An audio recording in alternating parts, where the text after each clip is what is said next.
I've met bankers, and I've also met orphans. We're all looking for something. We're all looking for hope. Hope you can't just have just because you were born with hope. No, we're born with pain. We're born and live through difficulties. And in our life, my parents always taught me that even though we don't know why I was born this way, that we have a choice. Either to be angry for what we don't have, or be thankful for what we do have. I suggest to you that if you are facing a challenge, don't stop. Stay busy. Work your plan. Continue to do those things that you know that work for you after you have evaluated yourself in the situation. Continue to move. Stay busy, stay busy, stay busy. Why pay the price? Why work this hard? Why go this far? Why try to learn this much? Why try to do it all? Why try to see it all? Why try to have it all? Today, I still have no arms, no legs. But everything's changed. Everything. For me, I was looking for hope and happiness, and I couldn't see it for many years. Truth encourages me to become all that I can be. But then we have lies every day coming in our mind, people who discourage us. Why do it? Why learn it? Why study? Why put yourself out? Why try to take on this much responsibility? Why develop yourself to the full? Why try to become all that you can possibly become? Why try to earn as much as you can earn, share as much as you can share, develop every skill you possibly can, see every human you possibly can, go to every class you possibly can, touch everybody you possibly can? Why do that much? Why go that far? Why share that much? Why give that much away? Why try to see everything? Why try to do everything? Why try to become everything? If you want a thing bad enough to go out and fight for it, to work day and night for it, to give up your time, your peace, and your sleep for it, if all that you dream and scheme is about it, and life seems useless and worthless without it, and if you gladly sweat for it and fret for it and plan for it, and lose all your terror of the opposition for it, and if you simply go after that thing that you want with all of your capacity, strength and sagacity, faith, hope, and confidence, and stern pertinacity, if neither cold, poverty, famish, or gulf, sickness or pain of body and brain can keep you away from the thing that you want, if dogged and grim you besiege and beset it, with the help of God, you'll get it. That's a good question, why? And you're the only one personally that can answer that question for yourself. You've got to have your own list of whys. Here's what I want you to do when you go home after you've left this extravaganza. Work on your list of whys. One of the big thrusts for success is to come up with a strong enough why. In leadership training, here's what we learn. If the why is powerful, the how is easy. But if the why isn't strong, if your goals aren't powerful, if the vision isn't clear, the old prophet said, without a vision we die, without a vision we perish, without a dream we're nothing. You know the people that you have in your life who, no matter how good of a day you're having, they'll bring you down. Or no matter how bad of a day you're having, they'll bring you even lower. You know what I'm talking about? Think of the 3 biggest discouragers in your life. They're not your biggest discouragers. You are. You are. It only takes 3 seconds for me to tell you something discouraging, but then you may never forget my words. If you do what is easy, your life will be hard. Complain, point at your circumstances, give up your power, blame the government, blame the economy. If you do what is easy, your life will be hard. But if you do what is hard, your life will be easy. It's hard to make a radical change in your behavior. It's hard to take ownership. It's hard to swallow the bitter pill that wherever you find yourself, at some point in time, you made an appointment to be there. That's hard. The antidote to despair is action. The prescription for radical success is action. The difference between you and the person living their dreams that you're watching is simply the amount of action. It's not the hookup, it's not the family they were born into, it's not the gender, it's not the culture. Those are all great stories that we give it. But it really is the things they did and how much they were willing to do it. So I want to talk about that because when you look at my life is someone who did not ask for permission. My life is someone who gave notice. So I just came to find those few of you who are willing to give notice and stop asking for permission. Are you here? Yes? Yes? So I know my tribe, they're all like, yes, yes, tell them about the yes, yes, Lisa. Okay. We forget that there are people who are just meeting me. How many guys are just meeting me for the first time? Yeah. Oh, yummy. Put on your seatbelts. Right. So just so those of you who are just meeting me, last year, there was 2 of me. This year, there's less of me to love.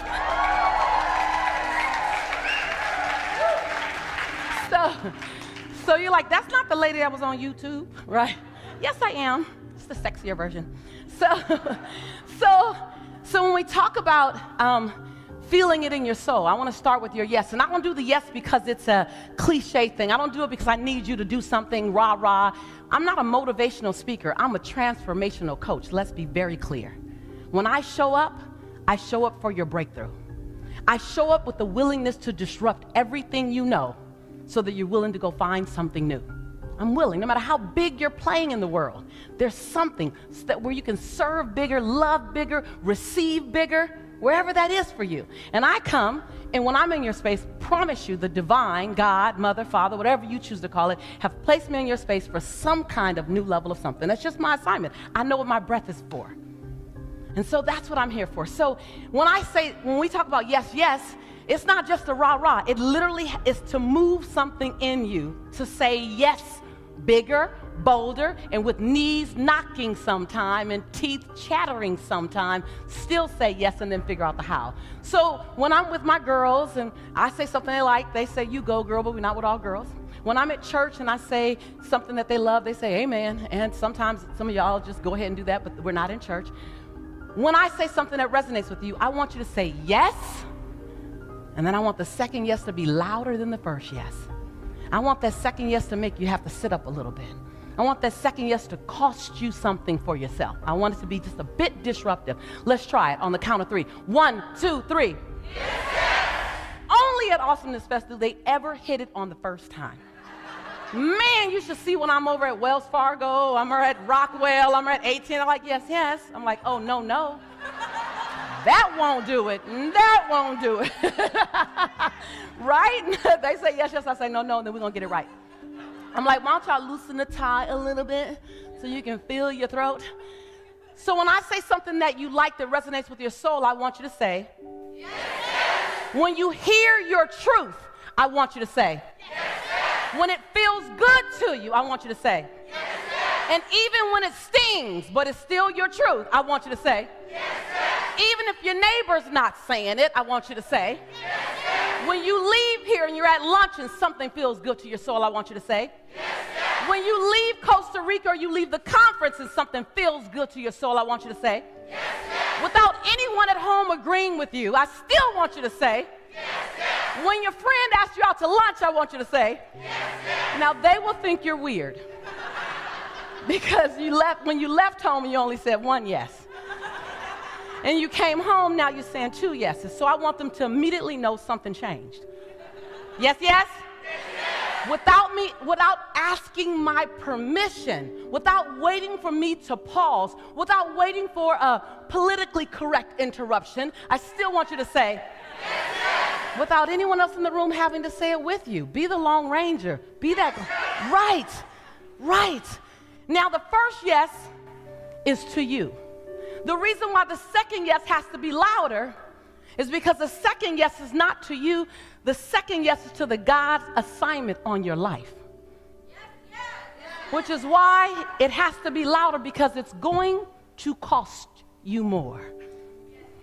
It's going to test your level of conviction.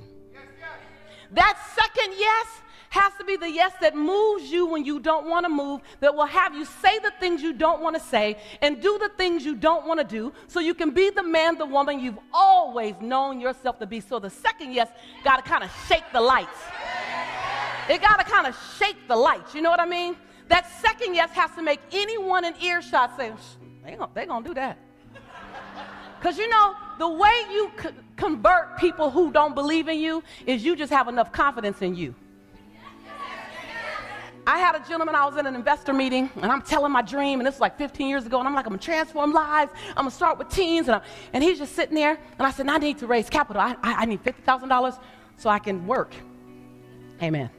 And he said, and I was telling him the supplies I was going to buy, and he said, listen, he said, my wife and I don't have children. And we decided not to have children. We don't even know if we like children. Right. You're doing good. That was your first test. You passed. He said, but when I look at you and I listen to you, you're so convicted. You're so on fire.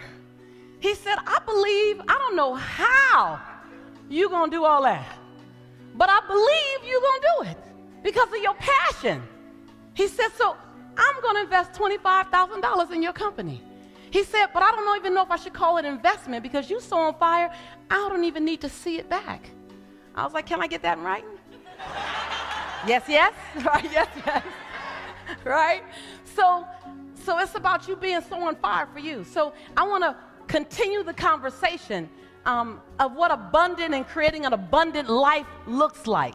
Because to Vishen's point, and thank him so much for acknowledging, my company, 15 years ago, 17 years ago, I sat on my couch looking for a way to move past being both broke and broken.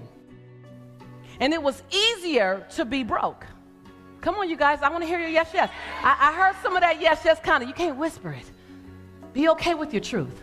We're going to make the truth very, very sexy and acceptable for the next hour that I'm on stage. We're going to make the truth something that we all want to wear. And when I wear my truth and you wear your truth, we get to choose if we love each other inside that truth. But my job is to wear my truth. Your job is to choose. Yes, yes? Yes. So here I was sitting on the couch in Inglewood, California. And I was broke.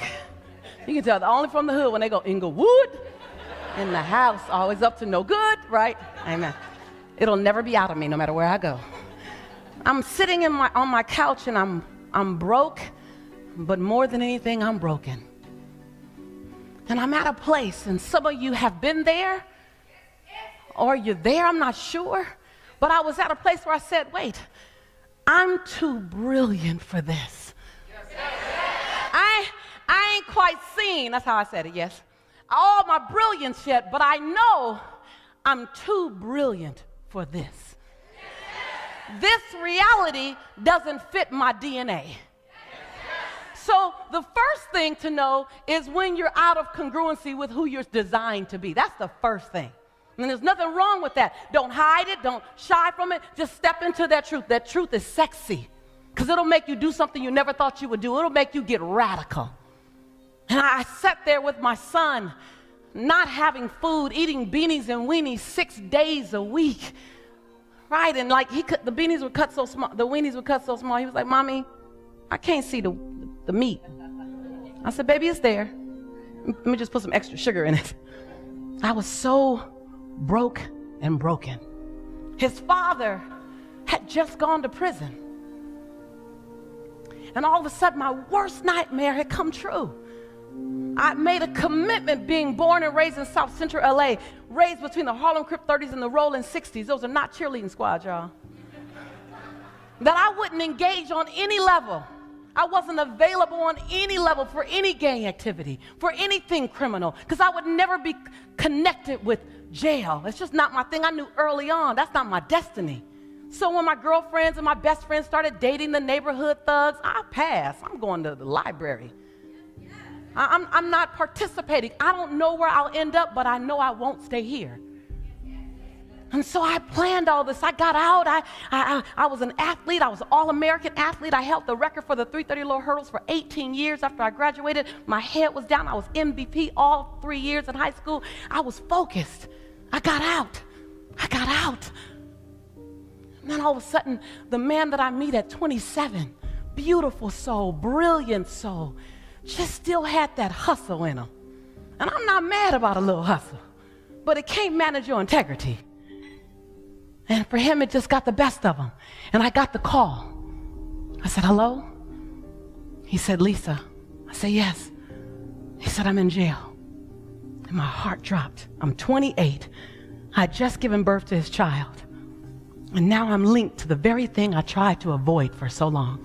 I'm sharing with you my story so you can validate and level set your story. Because I look up and I say, wow, I'm working on my 7th bestseller. I've had great conversations with Oprah and Larry King and the Today Show, and I've built a multi-million-dollar business, and my company's gone public, and it doesn't change my story.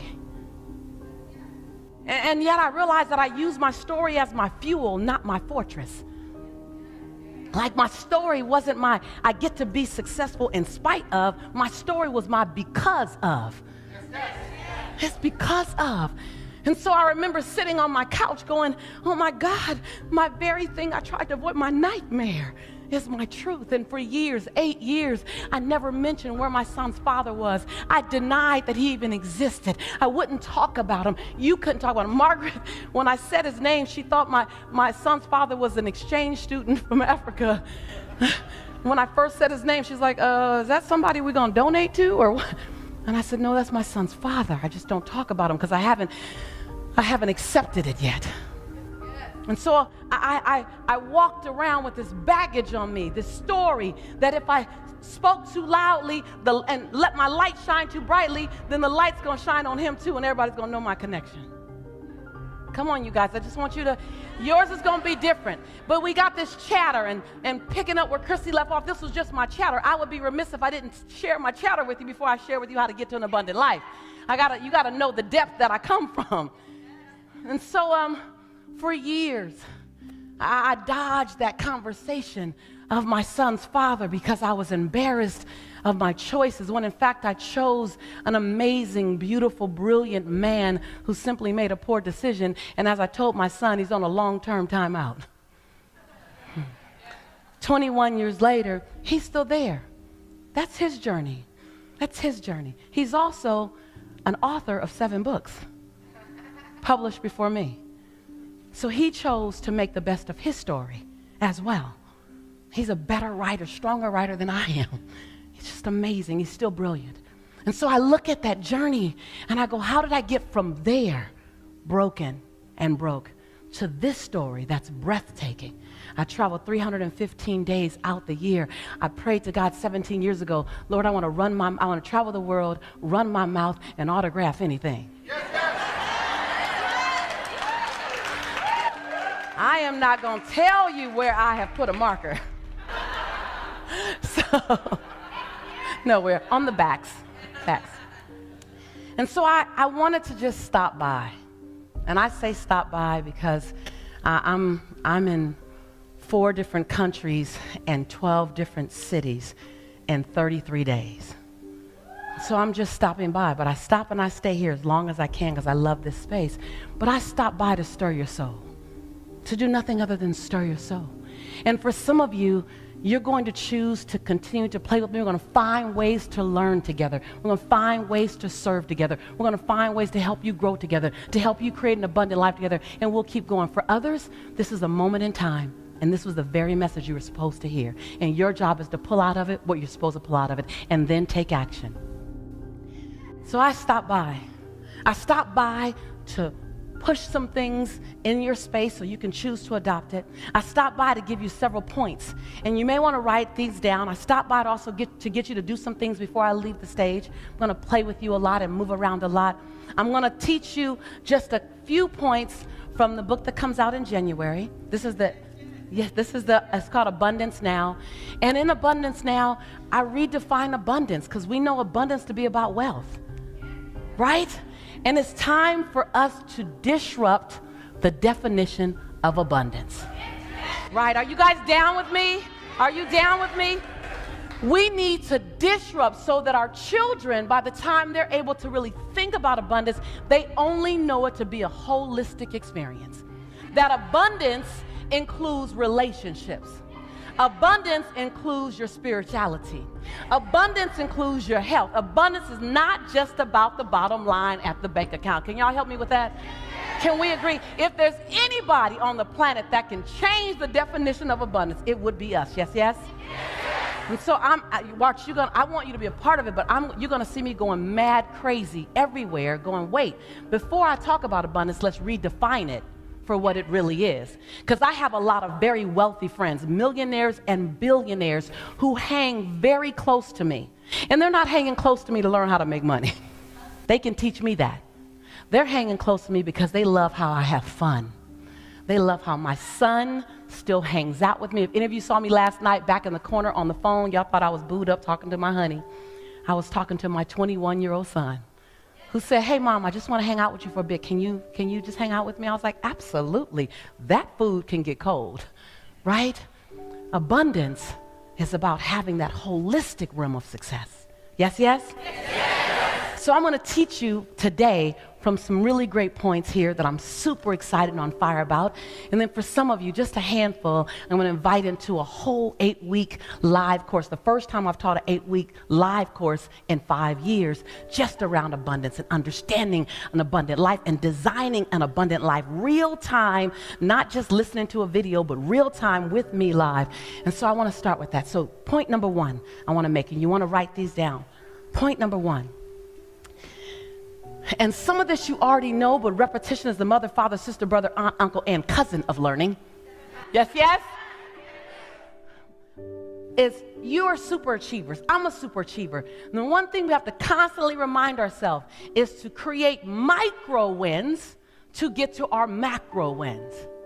That we go after the macro win, but we only look at the macro win. I want you to look at the micro wins and get 5 micro wins under your belt so you can create your macro win.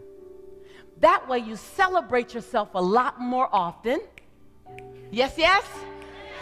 That way you can have an indicator that you're on the right track more often. That way your fuel is being acknowledged more often. That way you know you're on the right track. Let's get to micro wins. Micro wins can lead to a macro win. Can we agree to that? That's an abundant. And I'm showing you how abundant thinkers think.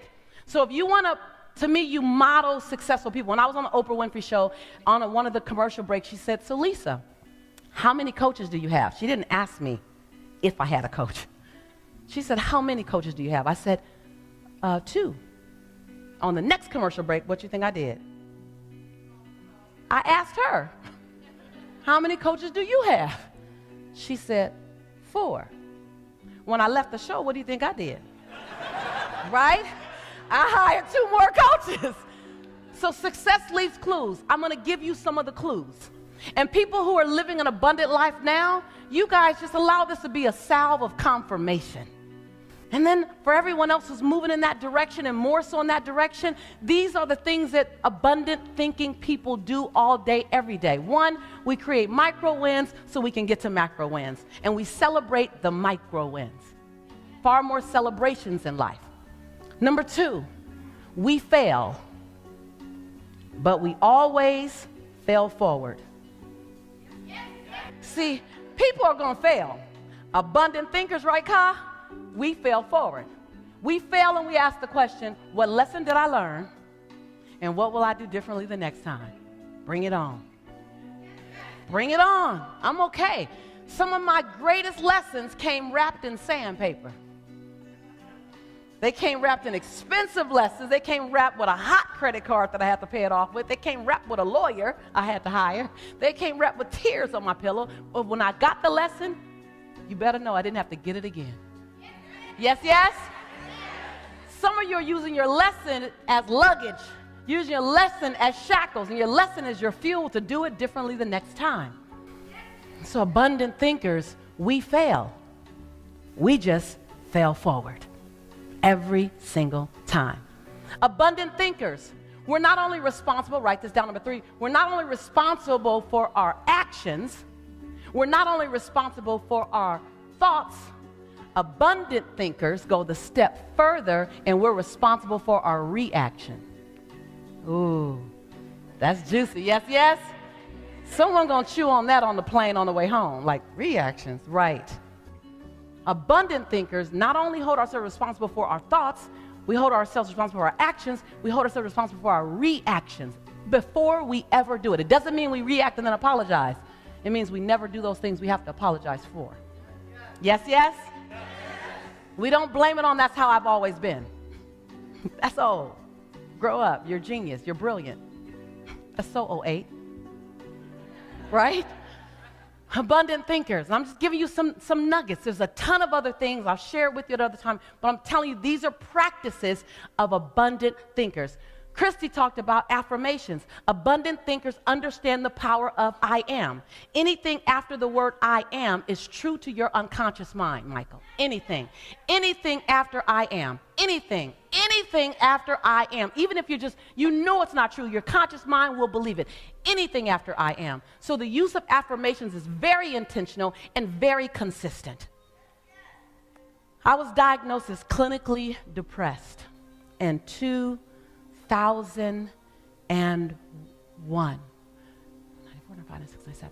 1998, I'm sorry. I was diagnosed as clinically depressed. It didn't make sense. I had been in a relationship, I was engaged to get married, and my fiance, who I did not know at the time, was bipolar. And he'd stopped taking his medicines and under the belief system that love can cure anything. And so I ended up being picked up and thrown 3 feet across the room, and I ended up being choked until I passed out. And once I got out of that relationship, I just was different. It was different. So my mom insisted that I go to the doctor. I went to the doctor, and I sat on the table, and she checked me and talked to me and came back in with a prescription. And she said, Lisa, you're clinically depressed. And I felt like I heard Charlie Brown's parents talking like, wah, wah, wah, wah, wah. Clinically depressed, at least that'll make sense in that same sentence. And she handed me a prescription, and I read the prescription, and it had my name on it, and it said Prozac. And I thought, that don't make sense. Lisa Nichols, that don't make sense. And I said, do you mean I'm sad? She said, very, very sad. I said, can I try something? And I'm not recommending you guys, if you're on medication, you stop taking your meds, please don't do that. I asked my doctor, she agreed. I said, do you mind if I try something before I take this? She goes, yes, but I need to see you back in 30 days. If you're in the same condition, I need us to try this medicine. I said, okay, I can do that.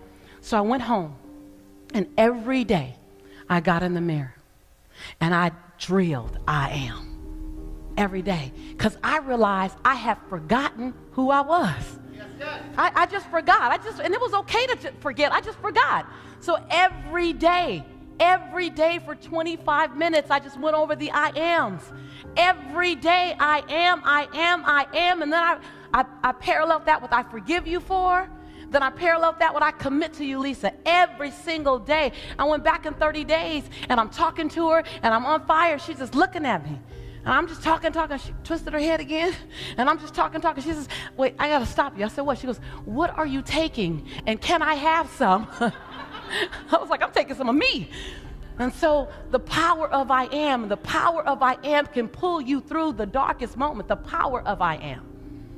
And so I want you to really begin. It's not hokey pokey, it's not mushy, it's real, and it's the truth. Abundant thinkers.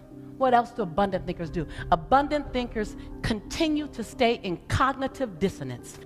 They continue to put themselves in cognitive dissonance. Let me explain to you what that is. Cognitive dissonance is the form of discomfort that you put yourself in when you think of yourself in such a way that doesn't match your current behavior. Ooh, somebody came, that's worth the price of admission just to do that. Isn't that juicy? I'm going to say it again, because some of y'all are like, okay, I don't even know what to write down. Cognitive dissonance. So just cognitive dissonance, you're creative, spell it whatever way you want. Cognitive dissonance is the form of mental disruption where you literally disrupt your own mind by thinking of yourself in a way that doesn't match your current behavior.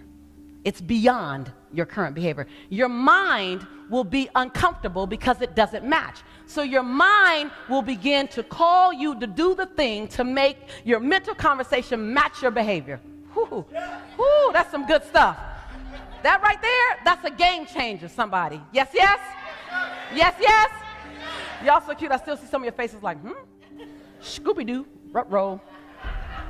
Just study it. Just study it. When the book comes out, study it. I give you exercises to do. Don't worry about it.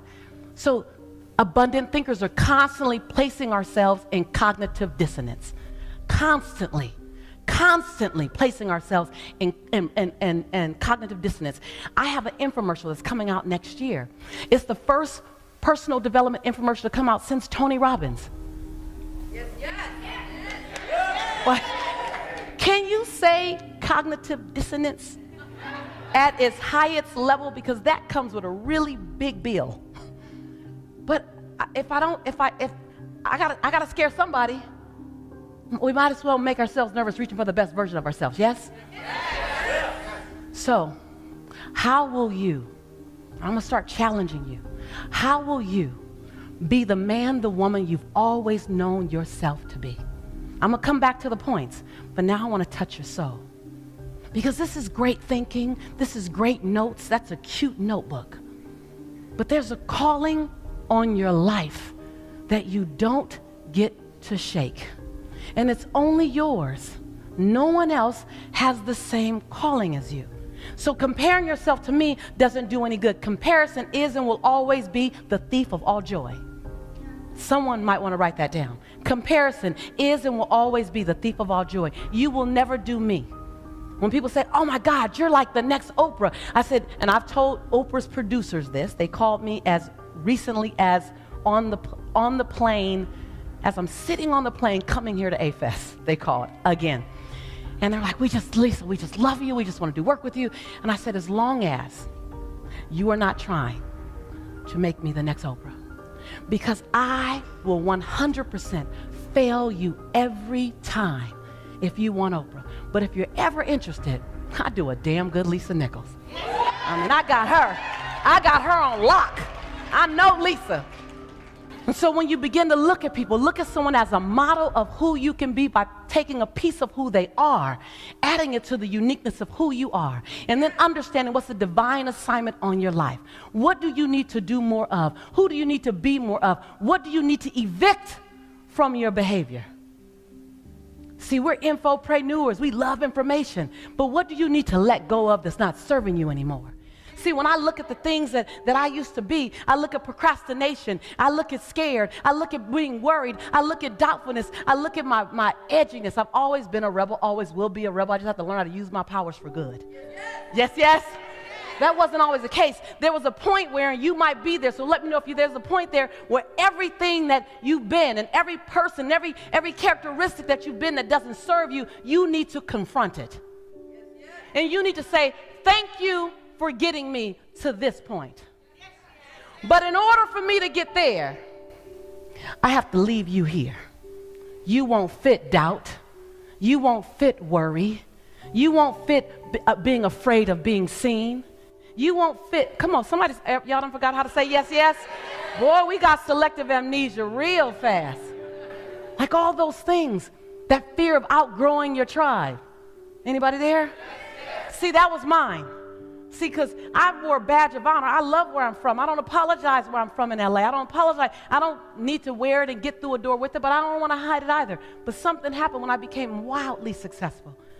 I became almost ashamed of my success because it seemed to make me so different. It was so different from Inglewood. It was so different from my cousins. It was so different from other women of color. It was so different from anyone of any color in the struggle. And that for a long time, that was my connection. I hadn't built another connection yet. Anyone know what I'm talking about? And all of a sudden, I began to silently sabotage myself. Now, it's not an obvious sabotage. I'm still running. I'm just kind of moonwalking. I look like I'm in motion. I'm just not as in much motion as I used to be. I remember the year when I made $975,000 in October, and I threatened to pass $1 million in 1 year. I took the rest of the year off. I said, oh, I'm tired. You know, we got sexy excuses. And then the next year, I hit $985,000 in August, and I was confronted. You gonna take the rest of the year off again? And I had to realize that I was afraid of leaving someone behind.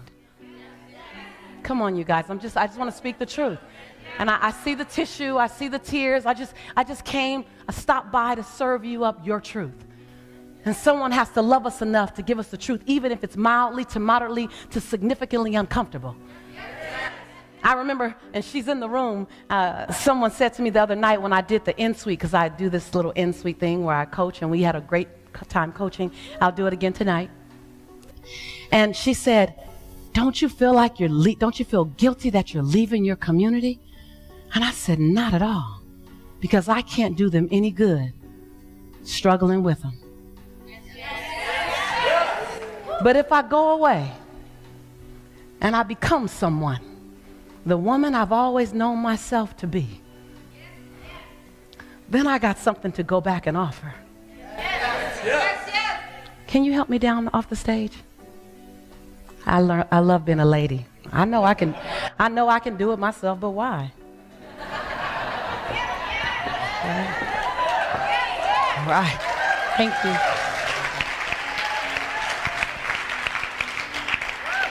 For all you ladies that don't know about that, you get that when you get to your 40s. So I want to be closer to you. I'm going to push you a bit. Who are you willing to become at the risk of being seen? What are you willing to do at the risk of being wildly successful? What are you willing to say at the risk of being heard by everybody? What are you willing to model at the risk that people will follow you? What are you willing to let go at the risk of getting something greater? See, it's not in all the information you gain. It's in the what you're willing to do with the little bitty nuggets.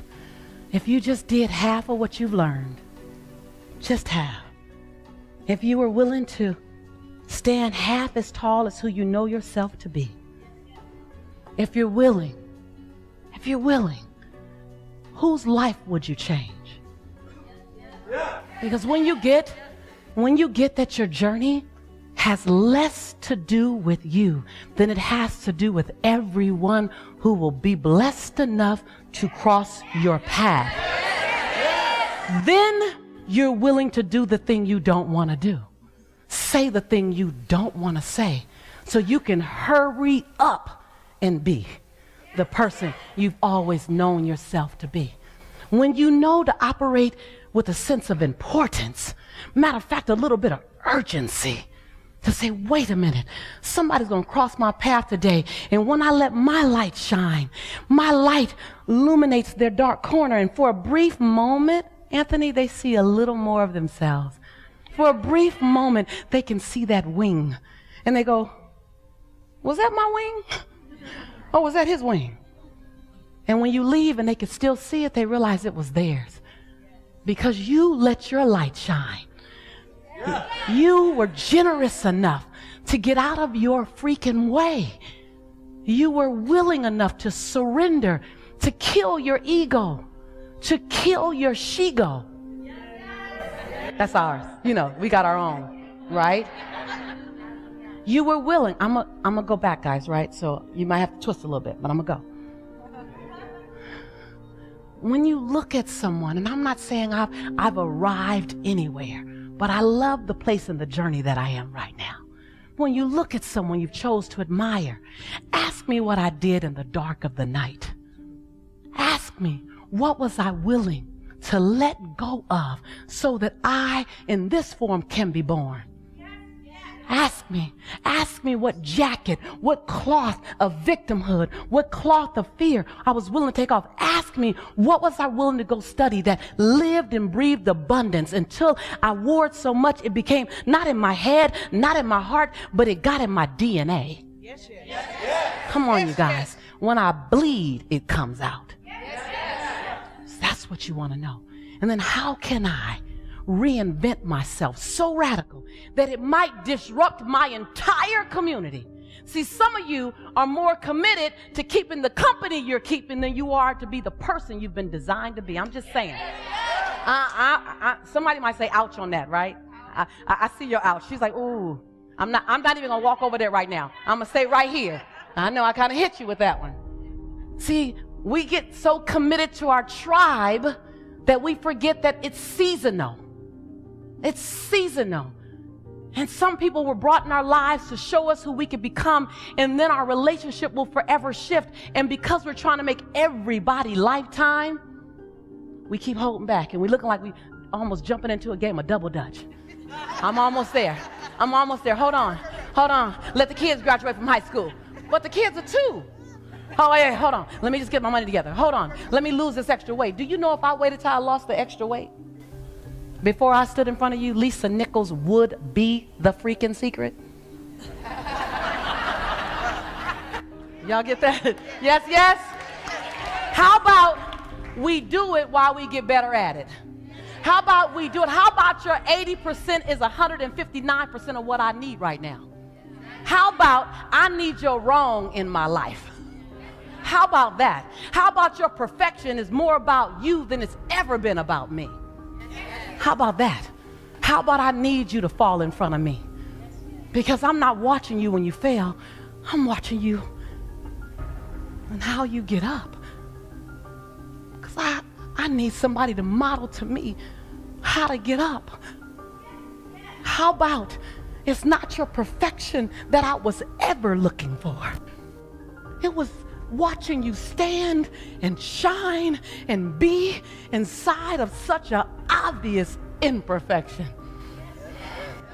That's my inspiration. When I see you perfect, we're not a match. We're not a match when I see you perfect. The night before I went on Oprah, I'm freaking out because I know I can't go anywhere without telling the real story. So she had modeled us as all these experts, and I was like, well, I'm gonna tell my mess. I don't know about them, but because the 56 million people watching her, they're not secret teachers. And so they need to hear about a woman. They need to hear about somebody who has doubt. I'm going to tell them that. So I'm freaked out because I already know I'm going to tell the truth like that. And I don't know what that means. And I've never told my mess in front of 56 million people before. I can do 6,000, but 56 million? Like, damn, right? And so I'm nervous. And I'm packing for the trip the night before. And I'm listening to Kirk Franklin, a gospel artist. And because he talks about being, imperfect. And I'm matching. I'm trying to, and I'm just freaking out. And at 4 a.m., I call a friend of mine, and I'm just crying. And I said, I'm scared. I got the biggest opportunity of a lifetime tomorrow, and I'm scared. I'm scared that they're going to know that I'm scared. I'm scared that they're going to know that I messed up so many times. I'm scared that they're going to know just all my imperfections. I'm just scared. He said, let me pray for you. I said, okay. And what he said next changed everything. He says, God, thank you for using your most imperfect child to help your most imperfect children. And I was like, oh, I'm perfect for the job. And I promise you, it just shifted. And I've been standing on that since 2007. And so I just stopped by to stir your soul. I stopped by to disrupt any form of complacency you might have in mediocrity. I stopped by to not let you off the hook of your greatness. I stopped by to remind you that your 70% might look like 159% to somebody else, but it's still your 70%. I stopped by to say it's in your imperfection that you're perfect. I stopped by to say that your gifts were never about you and for you. I stopped by to remind you, and every time I see you, I'm going to remind you that I need you more than you need you. That when you cross my path and I watch you keep working at it, and I watch you keep coming back, you put oxygen in my chest. So I need you to keep showing up. It looks like for you, but it's just for me and a million other people coming behind me watching you. I stopped by to ask you, are you willing to live an abundant life at the risk of having it all abundant? Are you willing? Are you willing? Are you willing to make abundant living your automatic stop, non-negotiable? And anything that's incongruent with it has to be evicted. That you're willing to disrupt your norm for it. You're willing to walk alone for it. See, some of you want company so much, and you got to realize that before you can be good company to me, you got to learn how to be good company to you. So if you walk alone for a while, and you will share your vision with someone and they won't get it. They just won't get it. They won't get it. They will not get it. And they won't get it for a reason. And someone came here just to hear this message. They won't get your vision because God didn't give your vision to them. Your vision was given to you. And it's your job to nurture it to feed it, to be good to it, to bring it out so we can then see it. But until you bring it out, we can't see it. So please don't ask me how beautiful it is. I can't see what's in you. That's like me being pregnant saying, my baby pretty, huh? I don't know. Could be ugly. I don't know. So I just stopped by to ask you just a few questions. Not tons of content I can give you, but you're getting a lot of content. I want to make sure that it's landing on tilled soil. I want to make sure that you stirred up a bit. I want to make you uncomfortable. Yes, yes. Is it working? Yes. I want to do that because it's not always in your comfortable, rah, rah, let's all be awesome. See, I was sitting on that couch in 1995, and I didn't say, I want to be awesome. That didn't come out first. What came out was, this is not who I am. Yes, yes. I am more than this. And I want my dash to freaking dance while I'm here.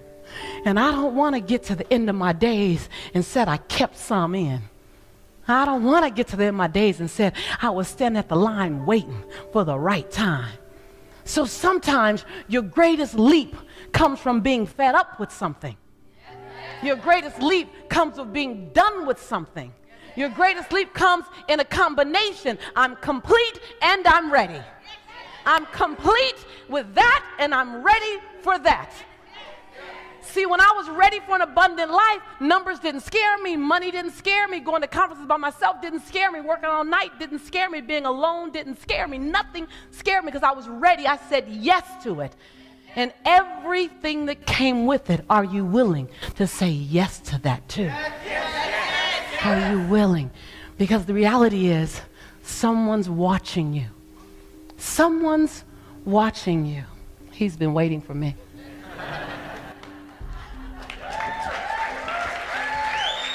Thank you, sweetie. Thank you. Okay. Someone's watching you, and when you win, they win.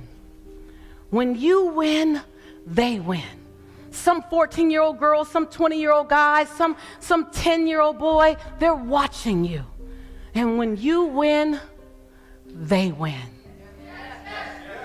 A 3-year-old child, when you win, they win. A stranger, a neighbor, when you win, they win. I get that my win doesn't just belong to me. When I win, she wins. When I win, he wins. And so on the days when you don't want to do it for you, do it for us.